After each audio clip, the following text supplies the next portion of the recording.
After watching movies like Schindler's List, Life is Beautiful, and Saving Pirate Ryan, I always felt grateful to live in this war-free world. I think at least it was safe to say that until the Ukraine-Russia war started. Most of us today read books, watch motivational videos, and travel to seek happiness. Because we are not motivated. We are not motivated to work. We are not motivated to exercise. We are not motivated to do anything with life. But would you believe it if I say that people in the Nazi death camps were motivated even though they know they were going to die? This book, Man's Search for Meaning, says all about that.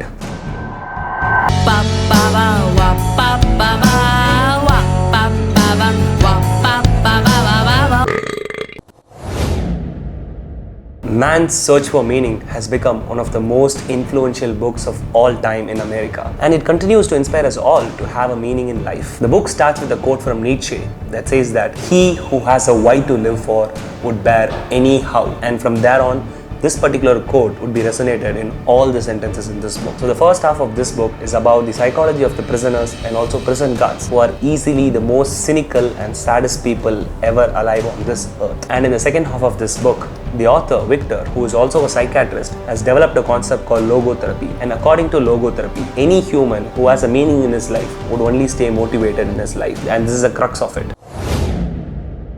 Now that we know Victor had some important tasks to be completed, and that is the reason he stayed alive all the time during the camp, can you guess what it is? He had a manuscript which is still in progress. So he wants to get out of the camp and get that manuscript completed. So it is that intent that kept Victor alive, even though he could see millions of people dying around him, even though he knows that he lives in a place which is literally the saddest place humans ever made in this particular universe. We would have some fair idea about how Nazis took these people in bulk and trained to the gas chambers and killed them all. We might have seen people taking goats and cows to the meat shop on Sundays. Even those goats and cows had enough space to stand, but these people were crushed into one particular compartment and they were taken to the chamber like animals. It is such a pathetic scene to see. But Victor survived all this just because he wanted to get out of the camp and he wanted to get his manuscript completed. What a pure motivation and intention he had.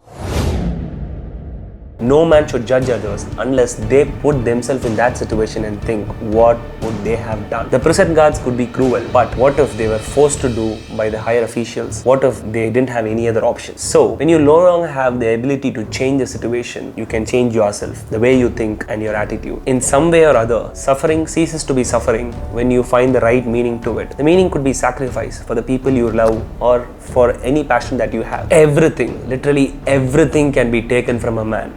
But the last of human freedom, attitude matters. You can rip me off and put me to death, but when I have the right attitude, I can endure. Death is for the body, not for the soul, not for the idea, and not for the passion.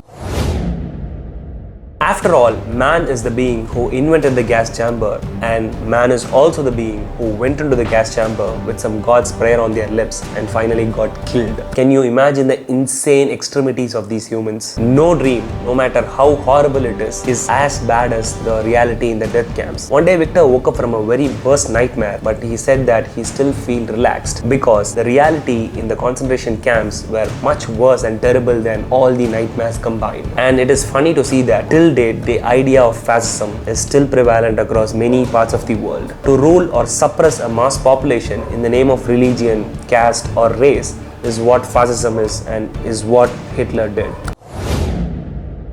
Oftentimes we feel demotivated to wake up in the mornings, to work, to exercise, to go to gym, to even play. But when there is a task, that too something we love, we naturally feel motivated and alive and we get that done. I could relate to it with a real life example because when I was writing my first book, Eternal Euphoria, I used to go cycling every day in the evening so that I could sit in solitude in a remote place and write for a few hours. But once I have published the book, I no longer go cycling regularly. I have been skipping cycling every now and then. Why? It is because I do not have that push. So let's have something, some task, some passion, something we love. It need not be a goal because when it is a goal, we are running towards the destination. It should be a journey where we love the process, and that is how we feel alive and motivated all day, every day.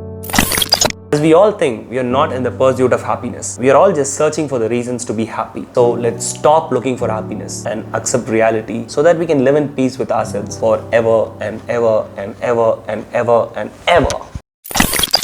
நெஞ்சமே சுத்தி பாரு சரித்திரம் மாபெரும் சுடுகாடு. வீரமே சொன்னால் கேளு, தப்பித்தவன் ஒப்பிப்பதே வரலாறு. வாழ்பவன் வெல்கிறான்,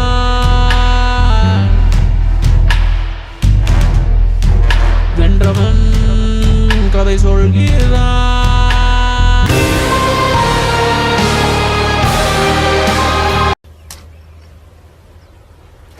Wait a minute. Who are you? I am the cameraman for Provoking Pages. This is the